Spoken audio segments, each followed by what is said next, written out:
So, Benny, just to start off, welcome to this Zoom interview. I'm the Reverend Robert Stringer, the chaplain to the West Papua Office here in Melbourne. And Benny, can you share briefly what area did you come from in West Papua, and a brief sort of history of your story of your escape to the United Kingdom? Yeah, my name is Benny. I'm a chair of United Liberation Movement. I come from highlands of West Papua, which is Wamena. It's called Western Lani. So yeah, I was, growing up as a child in highlands. So why I involved this struggle to fight for the justice and freedom, because of I myself growing up with the witnessing and growing up with the issue, I born with the issues, and up to now, I can see it, what's going on in West Papua. That bring me, fight for this justice, because when I was child, I seen myself in 1977. My village was bombed by Indonesian military, and I was growing up in the bush almost 5 years. Since then, it's really hard, because I seen my grandparents buried in the, in the forest, and in the bush, and all of my friends, at the time, some of them are dying because of no food, our crops were destroyed by Indonesian military. Almost 5 years, since when we ran to the bush, many people are dying. Just like what happening in Duga, what happening in Intan Jaya, and people didn't see this, what going on. I facing it directly, first time, 5 to 6 years in the bush. So it's bring me memory, That's why I don't want the next generation to facing this, terrible. But it's still happening in West Papua nowadays. So since then, I, after we loyal to Indonesia, because my grandparent told my dad that this boy need to save his life. One day he will remember what happening. If you go hiding in the bush, this boy will die, because his friends, some of the friends already died because of malaria, because of hunger. So, 1982, 82, my parents took me to my village, and I seen my dad was beat him up in front of my eye. I couldn't do anything. But again, I went to school, and I facing, a lot of discrimination. And so then, one of the things that I always remember, that one of the Indonesian girls spit at my face, and I thought I was, smelled, and maybe I didn't wash my body, and I thought maybe, then as soon as I left the school, next morning I washed my body, make sure that yesterday I was smelled. And then I went in the class, and she stood up, she spit in my face, something like that. And I stood up, and then I said, look, I'm already washed my body. I explained I washed my body. Maybe I'm, was my body, but you look that way. I'm a black, I'm a different, but I pointed my finger. Look, I have a finger, ear, like human being, but maybe I'm black. I think that's one of the earliest memory, like my growing up, all is teenager. So since then, what happened? I went to college and I studied, and I trying to find how West Papua become part of Indonesia. Why these people treated us like this? And if you've got a beer or dreadlock, they look at different, And this is not only me. Every West Papuan can tell their own story. This is what happened my part, Mr. Jacob will tell his own story, why he's ended up in the prisons and why he has to leave our country. I think every individual will tell their own. This is my part that I want to, So since then, I graduate political science, and then I start to mobilize, underground work. And when I was a student, Mr. Jacob, one of the, also we worked together, and then he come into cross the border, and we had met in 1999 and early 2000. So since then, my people chose me become a chair of the tribal, Koteka Tribal Assembly, which is now I'm a chair of the Koteka Tribal Assembly. Then we work together with Mr. Jacob and his groups, and also we have many factions, but it's very hard to bring everybody on board. But we have did early 2000. We have one of the meeting called Awawi Declaration. That's bring everybody unite, and we, that is the first one. And there's many meeting. So since then I led a Congress 2000, called West Papua Spring. Then just peacefully, because of I've been leading, and then I accused by Indonesia government. After they killed Tais Eloi, remember the Tais Eloi is one of the great leader at the time. He was appointed the Congress 2000. Yeah. He was killed, assassinated by Indonesia Special Force. Remembering day 2 days ago, 11 of November. So since then, same year, 2001, after they killed Tais, and then they targeted me. Then 2002, they arrested me. They nearly killed me in prison. That's why I decided if I stay, I will be killed. And I have to leave, just because of, allegations, false allegation by Indonesians, just like what they're doing in West Papua. One example, Bukta Tabuni and seven political leader that arrested last year, and also many leaders like, Philip Karma been arrested, just prayer meeting and charged 15 years in prisons. And every West Papua leader, they see that it's a threat. They have to arrest, and without any, evidence, without any reason. So that's what happened to me. And then I managed to run away. It's the first time in the history, nobody done that. I break the ventilation and I run away and cross the border to Papua New Guinea, and I came to United Kingdom. Otherwise, I'm still in the prison, because that charged me 25 years.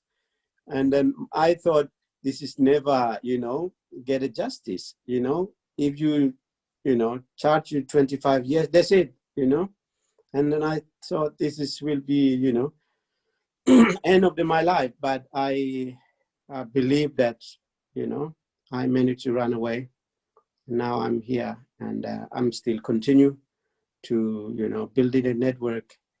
As soon as I came and I, launched the Free West Papua campaign, just to educate the world to understand about what happening, what's going on in West Papua. And apart from we have many factions in West Papua, but I believe that we can later on sort out, but how we can convince that our solidarity globally, just like Mr. Jacob Rumbiak and all the teams, all of you are doing same thing I doing here, trying to why we fight. Because a lot of people thinking that West Papua fighting is just for the social justice, democracy and economic justice, development, or healthcare, education. But actually, we are not we are fighting for. Our fight is for the free and independent country, and then we can look after our forest, our mountain, reinsure everything. We run our own affairs. That's what our aim is. So, yeah, I think that's more or less. But then, now we are united. That's good. And you've come together as the United Liberation Movement for West Papua. And recently you had a third annual Congress in Jayapura. What is the significance of the adoption of the provisional constitution for the development of West Papua as a democratic state? Can you tell us a bit about that conference and what was decided? I think that's really very significant because, you know, we have many manifesto, you know, manifesto or like, you know, our many constitution, we have, you know, OPM have constitutions and federal government also have constitutions, and also there is many constitutions are proposed. Because of last 50 years, we never come together, you know, but this is we recognize from the manifesto or constitution from 1961, we have there is a 61 manifesto, we have a 71 manifesto, 1971 or declarations, and 1980, 14 of December, which is Melanesia Barat, and we also got, you know, 27 of November, it was Michael Carrett also have a manifesto, and we have also 2000 Congress, we have 2000 Congress manifesto, and then 2011 federal. So many manifesto, and but nobody come together to which one which one need to be, you know, but because of very difficult, because our enemy trying to, you know, use, you know, a certain individual trying to cause, you know, division here, there. And then we realized that I think, you know, it's time for us to come together. We recognize all the manifesto, all the recognition, you know, declarations. I think that's what are we coming now. So then we have a United Liberation Movement, and then we want to be, you know, unite and look at all those, you know, every contribution declarations that is from, you know, from our previous leader, our great leader already put the right foundation. So we look at and we can find a solution to everyone. And then one other thing that these declarations is ULWP, we have a bylaws coordinate everyone. So this bylaw trying to upgrade as a, you know, provincial constitutions. It's just for upgrade, and everyone just still the discussion is important to bring everybody, keep us unity, and then we can look in the future. That's what. That's why all the leaders inside to announce that the provisional constitution. That must have been pretty brave. I mean, how did they get away with it? Because they have the police and the military surrounding them or something? Yes. What happened was, I think, according to the, you know, the report, that because the meeting is already secretly last 3 days already happened already. So after that, then this meeting announced is just make the statement, current situation, refuse special autonomy, people come together, just celebrating, you know, and also celebrate welcoming Bukta Tabunin and his team as well. And then everyone come together that the consultation regarding the special autonomy. So then people are, that declaration was part of, you know, announcing the provisional constitution upgrade announcing, but also same time the people gathered together, refuse special autonomy, you know, law. That's what, so after that, Indonesia already surrounding, everyone already surrounded, but too late, because after prayer, they're sitting, sharing the food, and the military and police came and just, let's share the food. You know? Very good. But they already surrendered, you know, guarding them already there with the police and military. But look, we're not doing anything. We just, you know, sharing the food, just declare ourselves that we don't want to accept the special autonomy.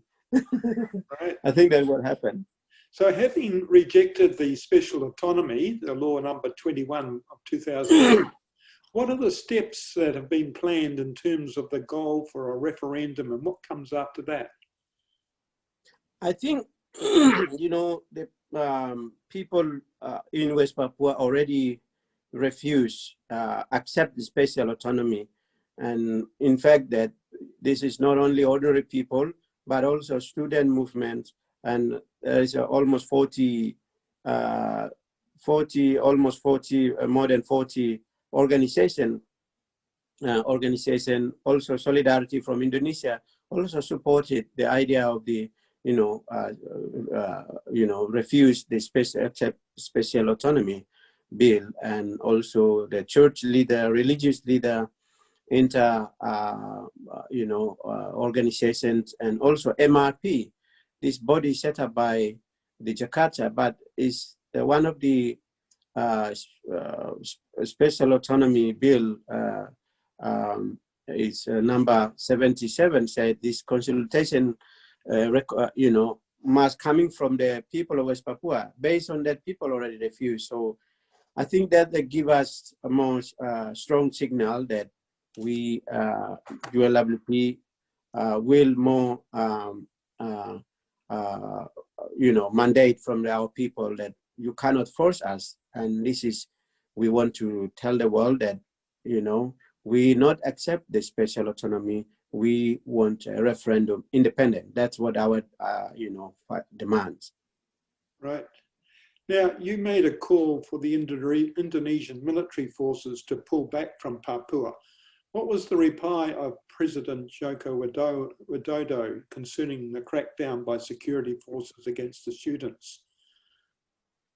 Yeah, we called many times, including withdraw the military from West Papua. But the Indonesian government, they not really recognize the human right, the human rights. So even the president, reluctant to withdraw his military. That's why now we are, UNWP working with the, government in the Pacific, and in fact that UNWP, with the Vanuatu sponsor and other, Pacific Island country. Adopt the resolutions, submit the resolutions, and the Pacific Island Forum adopt that resolution, call for UN High Commissioner visit West Papua, because we can call many times in the day and night, but Indonesia not going to listen, because Indonesia never respect the human right. As a look at the East Timor case, Wiranto, one of the war crime, is still now a defense minister. And this is why we don't trust the Indonesian government unless UN High Commissioner visit West Papua and look at the real situation. Then people will give testimony, and their own investigation.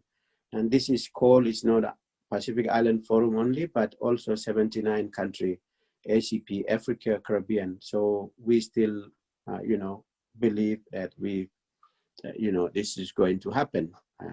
In fact, that last week, UK governments are calling, edit the voice to ask the UN High Commission visit West Papua. I think that is the biggest thing that UK governments are now support. Good, that's good. Now, I've been surprised at the many pictures of the use of the colours of the Morning Star flag on people's faces and posters and things like that inside West Papua. Is this a sign that the people in West Papua are becoming more militant? I think you holding the flag in the very, it's very difficult, but if you paint the in the face or body, they cannot, take away. And I think people are gain confidence, and they, they gain confidence, more confident, because in term of the campaign internationally, more increasing the support and solidarity. I think people gain confidence in West Papua. They don't care. Okay. Now, has there been any new developments for West Papua in the United Nations? Yeah, we still in the United Nations, we focus on now how they put pressure on the High Commissioner, that's what our side, UNWP, working with the government's sponsor, which is the Vanuatu governments and other diplomats working together to put pressure on the UN High Commission to visit West Papua, gather the evidence, and then we can present it to the General Assembly. That's in the future. But meantime, we still continue to push that Indonesia government to allow High Commissioner visit. If they not, why what they're hiding for? That's evident that they got something going on that we can declare that this is genocide committed by Indonesia. Good. Now, just one last question. Given that Indonesia has used disease as a weapon against your people, what's the effect of COVID-19 in West Papua? Have you had any news about that? Yeah, it's COVID-19. Indonesia misused this fund to use that military operation, conduct a military operation across the islands. For example, in Tanjaya, in Duga. Duga is 40,000 displacement from 2018 up to now. Even the pastor, been killed. Pastor Nirigi was killed, and also in Tanjaya, Jeremias was killed. This is the, Indonesian military used the COVID-19 funds using to conduct the military operation, not for the, also at the same time they are spreading message because the people in villages, they don't any, virus, but this military brought the virus from Jakarta and spreading. And that is a more danger. And because people of West Papua facing, disaster or great, danger because they are facing military operation, coronavirus or COVID-19. That is why this using this misuse fund for military operation. That's why I hope that like Australia governments or UK or other, Western country fund the aid for the, COVID-19 fund. They need to be, examined or review and look at whether they are genuinely using for that or they're using for the military operation in West Papua. This is a little bit concerned regarding the military presence in West Papua, and a lot of people have been killed at the moment. And yeah, it's really hard, but we keep positive to push this issue through the international mechanism. Well, Benny, thank you very much for giving us your time and reflecting on the situation. We value it, and we hope that the information that you've given us and the sight of your face sharing this information will help our people to know who you are when we talk about the chairperson of the West Papua, and we can get them to know more of the leaders. We'll also be doing an interview with Edison as well, so that we have Edison also talking to some of our other representatives. So thank you very much for your time. Yes. And every blessing. And we follow with interest what you're doing in London. Thank you very much. Thank you. Thank you, Robert. God bless. Bye. Okay. God Bye. bless you, Benny. Bye. God bless you. Thank you very much. Bye. Bye. Bye.